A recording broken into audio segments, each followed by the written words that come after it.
Hi, I'm Charlie. And I'm Liz. And we are the Adventure Closet. And today, we're going to Old Mill State Park. Obviously, we're already here if we're doing an intro in front of the sign. So come along with us. But it's not too late. Come along with us. Welcome to the Adventure Closet. I'm Charlie, and this is my beautiful wife, Liz. We have been living the nomadic life for about 2 years now. Usually you'll catch us living and traveling out of our minivan Opal. But right now, we're here in small town Minnesota, taking a break from the travel and working. Join us as we explore the area and find some interesting places. Let's go somewhere.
Here we are at Old Mill State Park. It's $7 per vehicle to come in for the day.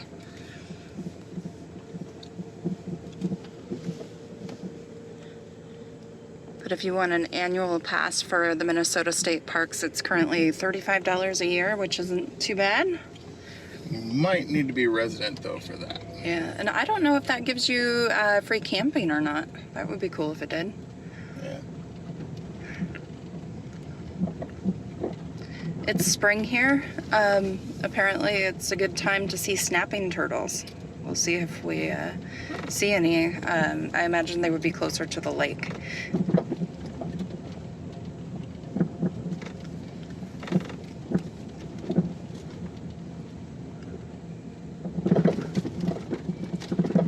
So we just on a whim decided to head out and explore like we always do.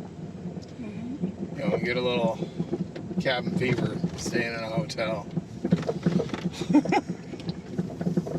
Yeah, it's nice to get out and there's sunshine and see some wildness.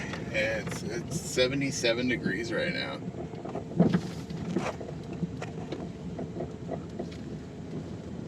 We're headed toward the historic mill.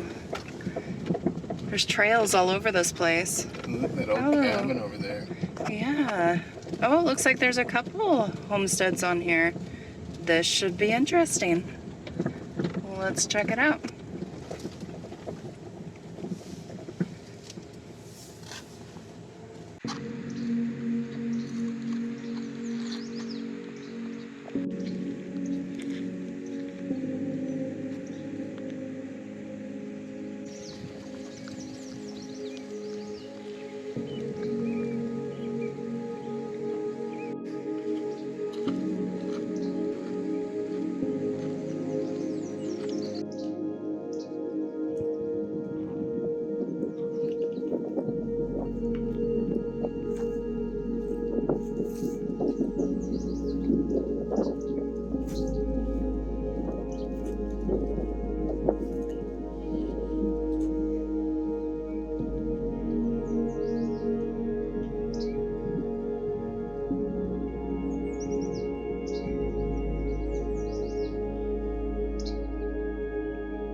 So apparently this here is the beginnings of a wagon road that was made to get to the Larson Mill here. This is their homestead. A family lived here, and they had a grist mill, which a grist mill is a mill for grinding flour. So all those fields that we passed on the way here is where they pulled all their grains and seeds from, brought it to this location, ground it up for flour to be sold in market.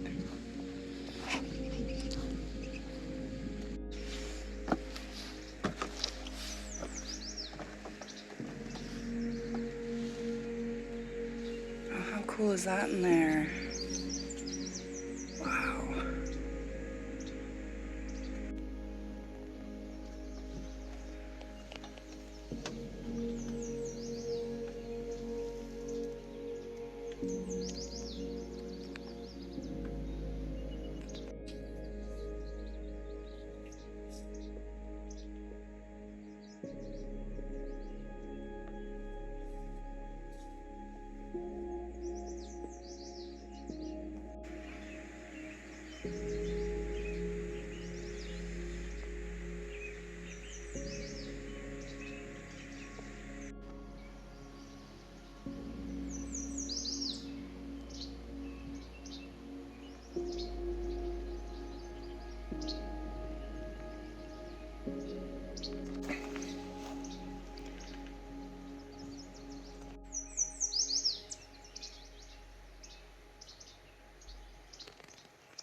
I got a new one. My old one was getting a little sweat stained, but I got the exact same hat, so hopefully it'll be a Weathervane in no time. Gotta protect the ears and the head. It is so peaceful here. It's nice. You can just hear all the birds.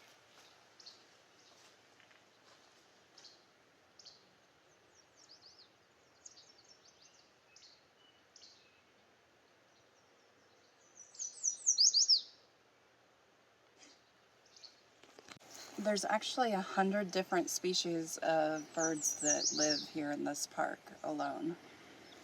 Minnesota is crazy awesome for bird watching. Is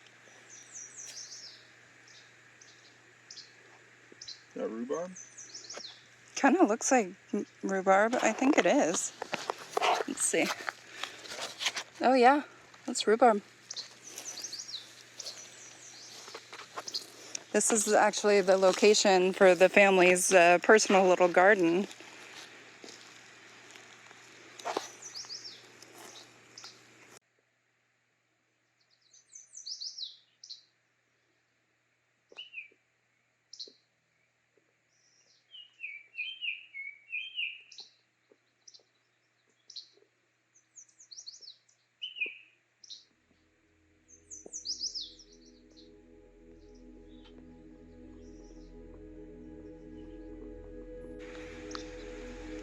Now we're headed down to the actual mill site.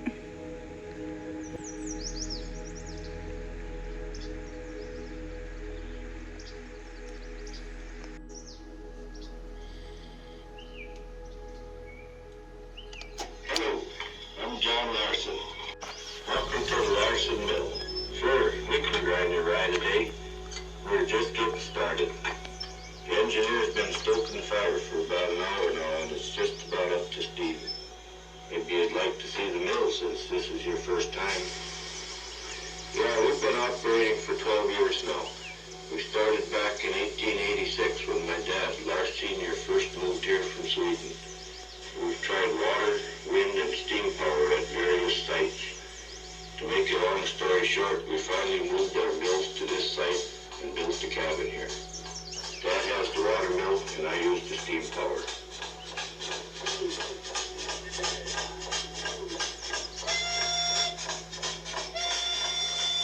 There, buddy. I always enjoy listening to that engine start.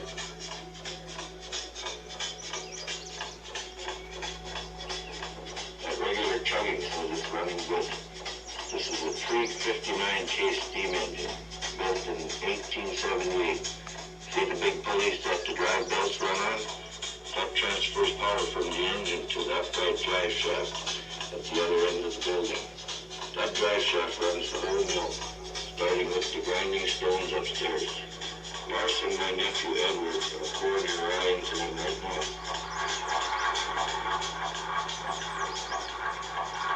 Those stones sort of rock the whole building, don't they? They weigh over a ton. We had to build a mill in a special way so those stones don't shake it apart. If you look down at the other end of the building, you can see where the flour comes down the chute from the grindstone and falls into the sifter. The sifter is turned by a small chain from the drive shaft, and it separates the flour, middlings, and bran into three bags. We can grind 4 bushels per hour on a good day, so it shouldn't take long to do yours today. Young Levi will help bag it up for you. It gets plenty hot in here, up to 110 degrees by the end of it. The release valve releases the pressure if it goes too high.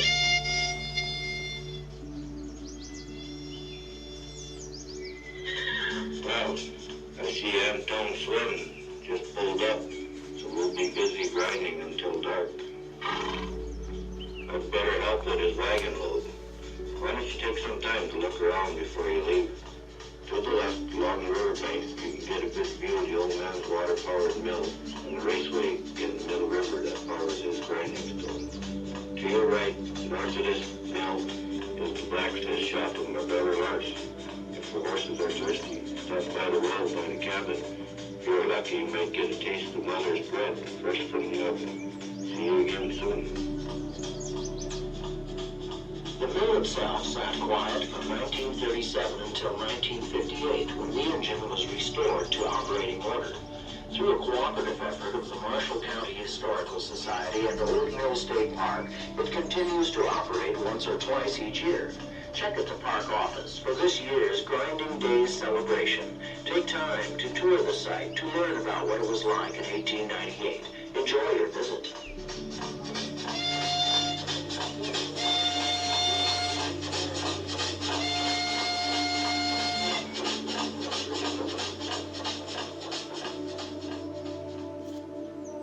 Outside the mill here, they have the original stones used here at the mill when it was powered off of water. Now, at a grist mill, you will have 2 stones that are doing the brunt of the work here. One will be your bed stone, which is on the bottom, and it holds still. It stays stationary. And then you have your upper stone, which is, it's actually called the runner stone, and that one will actually rotate. And on the surface of the stones, it looks like it's been pretty well worn, so you can't really see it that well. They carve out furrows, which are just grooves in the stone, and that's what actually like eats up the grain and helps break it down as it's grinding away to make flour. So when you see on a package when you're buying flour that it's stone ground flour, that's what they're talking about, is this type of processing to make flour. Pretty cool, if I say so myself. I like anything that has to do with rocks, so grist mills are pretty awesome, especially these older mills.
The guy who owned the mill originally had a open-air blacksmith hearth out here. And the stones are still here. It's pretty cool. Old man Lars Larson Sr. Came here from Sweden to America, and before he left, he took a stroll through his pines back in his, what he called the old country, and he gathered a few seeds and he brought them here to America, and he planted them here on his homestead. And this tree here is the offspring of the original trees that he planted. Unfortunately, there's been fires here over the last century that burned a lot of that, but this one survived. But it's really cool that he brought a piece of Sweden here with him. I think that's kind of the cool thing about America being this melting pot, is that all this different culture and just things were brought here, and it makes our culture rich in a way. So I just think that's really neat. And he also, this guy was so self-sufficient. Like, he had this grist mill going. He built that homestead over there. He's making flour. He's growing a garden. But he also has his own blacksmith shop. Like, this guy was very industrious, and all this stuff still stands here today, and it's so well preserved and presented. It's just beautiful out here. I bet he just loved sitting out here and working and listening to these birds.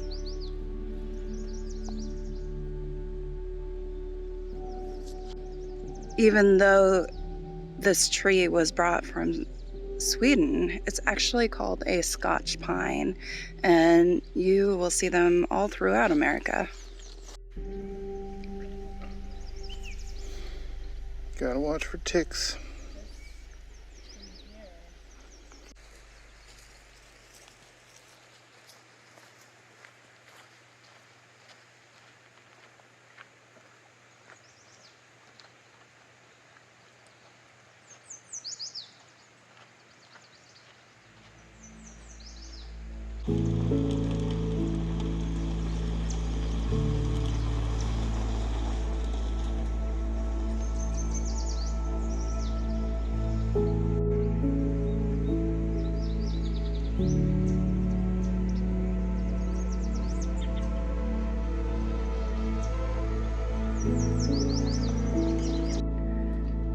And here we are coming up on the campground.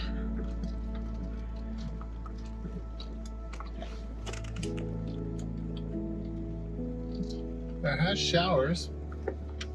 Yeah, it looks like a swing set over there. You're right next to the water. The water's on the other side.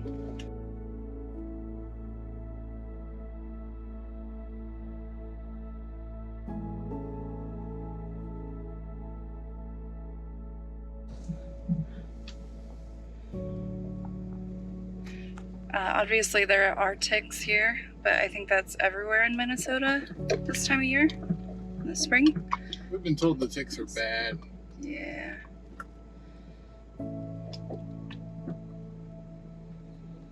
Ticks are bad, okay? Bugs are bad, okay? And then pet toilets. That's the suspension bridge right there. Oh yeah. But there's another way to get to it, I think.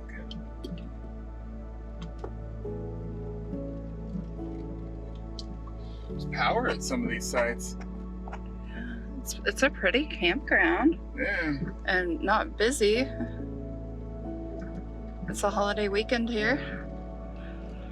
77 degrees. Just bring your sunblock and bug spray. Garbage.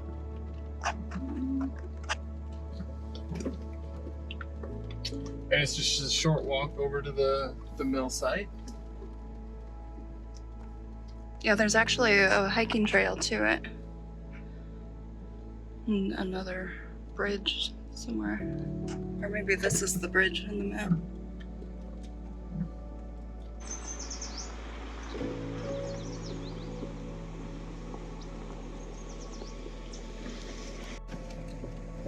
Now let's go check out the picnic area at the beach. Maybe we'll find some turtles down there. Turtles. I'm really surprised how empty it is here.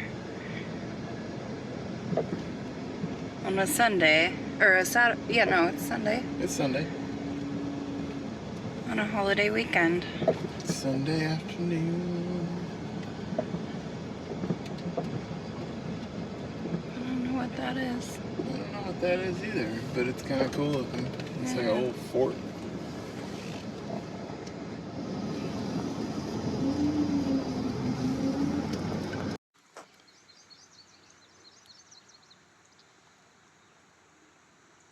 There's a suspension bridge over here that was built in the 30s. The suspense is killing me.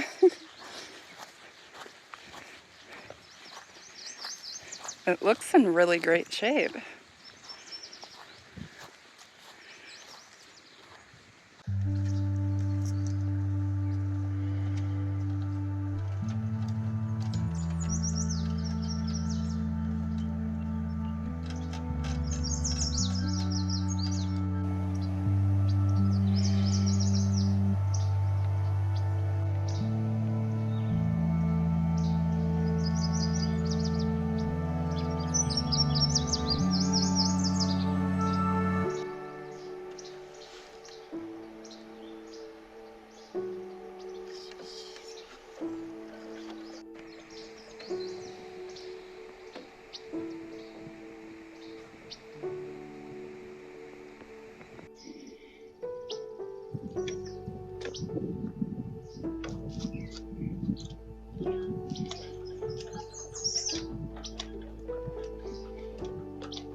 You're gonna fall through.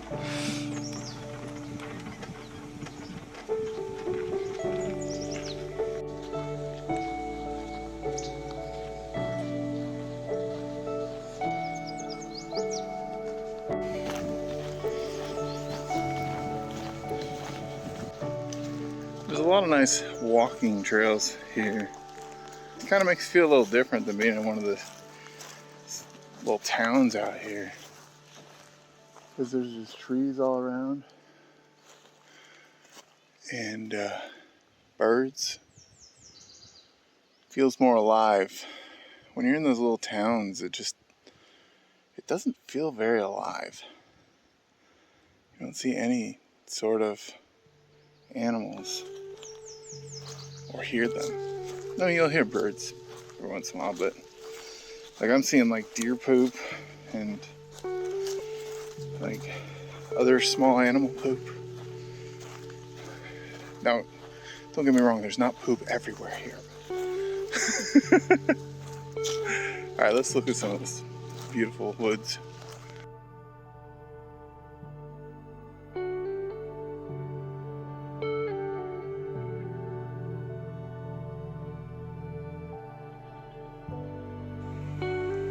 Well, this is very cool. We just came across the sign. Those pines where, I remember the one I showed you earlier, that it was a offspring. Oh my gosh, look at the little guy. So anyways, squirrel. Literally. The pine I showed you earlier, it was an offspring of the original pine that old man Larson had planted from his homeland of Sweden.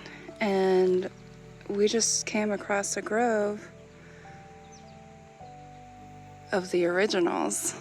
So these were planted by him, which he brought back from Sweden. And they still stand to this day. That's amazing. This sign here is kind of a little sad. It says, before Lars Larson Sr left Sweden, never to return, he strolled among his native pines. Like, he's like contemplating leaving his country to never come back and never see the land that he grew up in. And he decides to go walk in the trees. That's pretty cool. Like, I think that's a great idea. I can't imagine that feeling though, like just walking through the trees knowing this is your last time that you're ever gonna see like this type of tree. Going to a new country that you don't know what's there, and bringing a little piece of home with you and this is why we have the Scotch pine over here. And how cool is it that he took that walk through his native forest and then ended up bringing a forest with him in his pocket, just so he could have his very own piece of home here in the new country.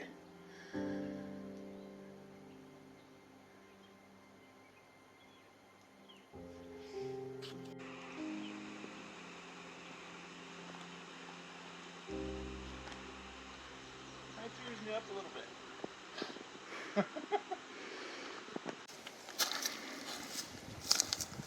This trail here is actually called the Larson's Pines Trail. So it's a grove he actually planted himself. That's really cool.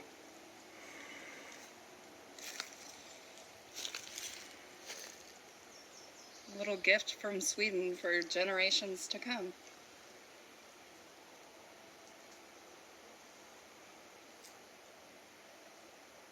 Plant a tree. It's a huge legacy. It is. Called my mom today. She was planting 16 trees. No, 18 trees. Yeah. In her yard. That's right. That's pretty cool. We'll have to tell her this story. Yeah. Or she'll find out now when she watches this video. That's true. If we forget to tell you, Mom, now we're telling you. Lars Larson homesteaded here in the early 1900s. So that makes these pines that he planted over 100 years old. I bet he never imagined that 100 years later or more, people would be hiking through this every day.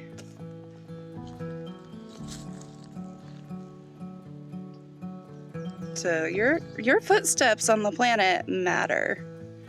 And you can just be some guy running a homestead out there. And what you do now can make a difference for so many generations. That's just a cool thought.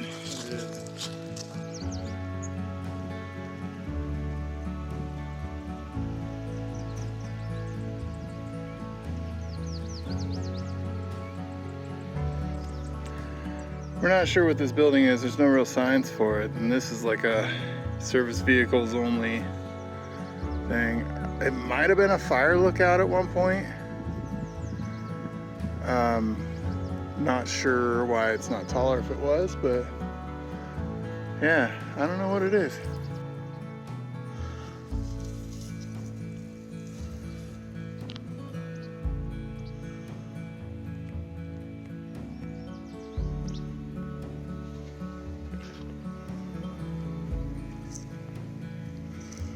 Just a garter snake.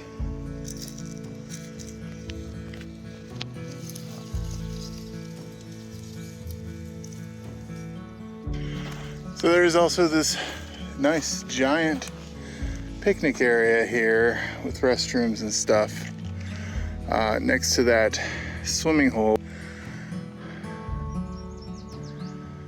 But nice place for a picnic.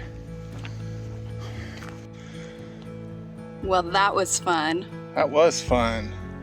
That was pretty cool seeing that old grove that he had planted, that he brought over with him, and the mill and the little old cabin and everything.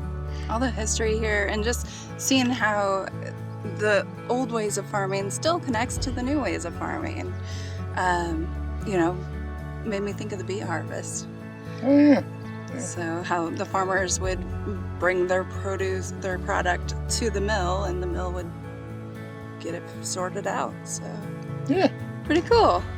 Well, thanks for watching. Don't forget to like and subscribe, and we'll see you next time. Bye now. Bye now.